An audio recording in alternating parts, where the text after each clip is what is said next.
Hello students, कैसे हैं आप सब। चलिए देखिए, अब आ गया है एग्ज़ाम का सीज़न।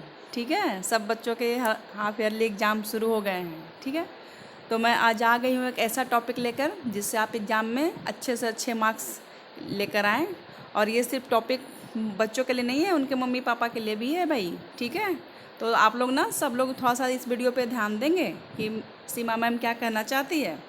तो चलिए, how children can learn effectively, आज हमें देखेंगे कि हम बच्चों को अच्छे से कैसे लर्न करवाएं ताकि वो एग्ज़ाम में जाके अच्छे से लिख सकें। ठीक है, तो सबसे पहले तो हमारा जो है अंडरस्टैंडिंग, हमारा जो पहला ही टॉपिक है वो है हमारा अंडरस्टैंडिंग। अंडरस्टैंडिंग के अंतर्गत क्या आता है, कई मम्मी पापा समझते हैं कि हम बच्चों को स्कूल भेज रहे हैं, ट्यूशन में भेज रहे हैं, हमारे बच्चे गेन नहीं कर रहे हैं मार्क्स। तो देखिए, सबसे पहले तो बच्चों को टीचर अंडरस्टैंडिंग अगर सही से करवा रही है तो बच्चे को आप ना भी आएगा ना आंसर तो वो बना के लिख सकते हैं। लेकिन जब वो स्टोरी ही नहीं पढ़ेंगे तो आप बताइए, आप ही बताइए ना, हम आपको कोई स्टोरी ना बताएं और सीधे आपसे उससे क्वेश्चन पूछने लग जाएं तो क्या आप बता पाओगे, उसके आंसर नहीं बता पाओगे ना। तो इसीलिए कोशिश करिए कि 2 टॉपिक ही अच्छे से पढ़ें, 3 टॉपिक ही अच्छे से पढ़ें, पर उसको अंडरस्टैंडिंग करें। अंडरस्टैंडिंग का मतलब है उसको समझें कि उस चैप्टर के अंदर आपको पढ़ना क्या है। और आगे आपको क्या करना है, जो एग्जाम्पल लेना है आपको वो हमारे आसपास के डेली लाइफ से रिलेटेड हो। ये ना कि अब हम रह रहे हैं बिहार में और हम पढ़ रहे हैं अंडमान निकोबार का एग्जाम्पल लेकर, नहीं।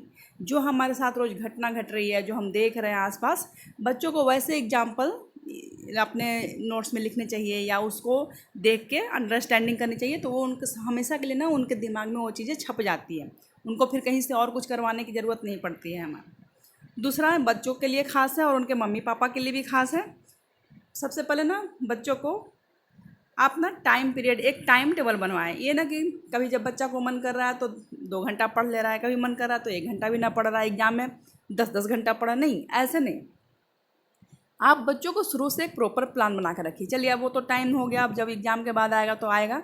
अभी अभी कम से कम एग्ज़ाम में उनको एक टाइम पीरियड बना के दीजिए कि हाँ, आपको 2 घंटे सुबह में, 1 घंटे दोपहर में, रात में 1 घंटे, इस तरीके से टाइम टेबल बना के पढ़ने से सबसे पहले क्या होगा ना कि आपका जितना भी टॉपिक है आप उसको डिवाइड कर लीजिए। डिवाइड बाई, हाँ, हमारे 4 टॉपिक एग्ज़ाम में आ रहे हैं तो मैं 2-2 घंटे करके इसको क्लियर करूँगी। और बीच में एक आपको ब्रेक भी लेना है। बीच में आपको क्या लेना है, स्मॉल चंक्स लेना है। कोई बड़ा टॉपिक लेके बैठे हैं तो ये नहीं कि पढ़ते जा रहे पढ़ते जा रहे पढ़ते जा रहे, हड़बड़ाहट में आपका टाइम भी वेस्ट होगा और आप कुछ सीख भी नहीं पाएंगे।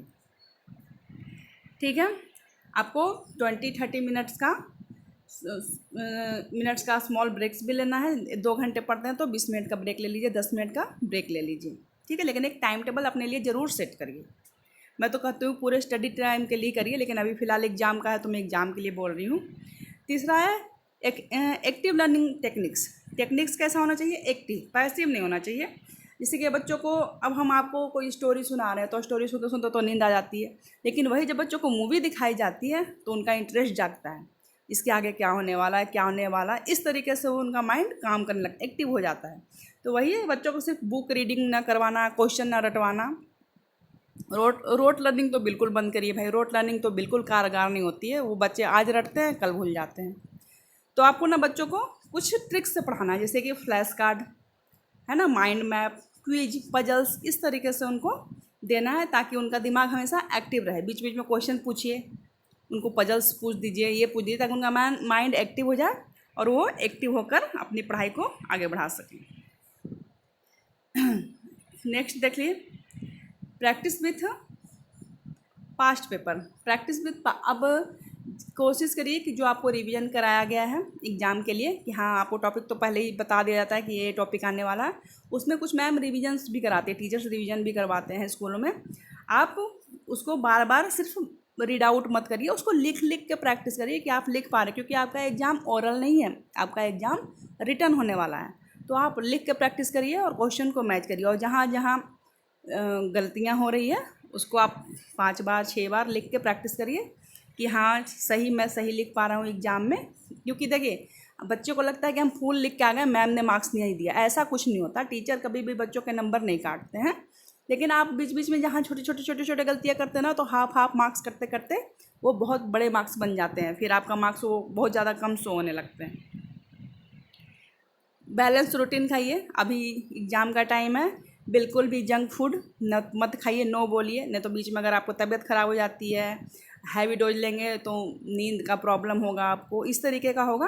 तो ऐसा करिए, अभी एकदम सिंपल सादा खाना खाइए। पेरेंट्स के लिए भी है, बच्चों को वैसा फूड दीजिए जो आराम से डाइजेस्ट हो जाए, और को इनफ नींद, ये टेंशन में मत कि बच्चों को जगा जगा के पढ़ा रहे, नहीं, उनको पहले इनफ नींद लेने दीजिए। अगर वो अच्छे से सोएंगे तो अच्छे से पढ़ेंगे भी, ठीक है।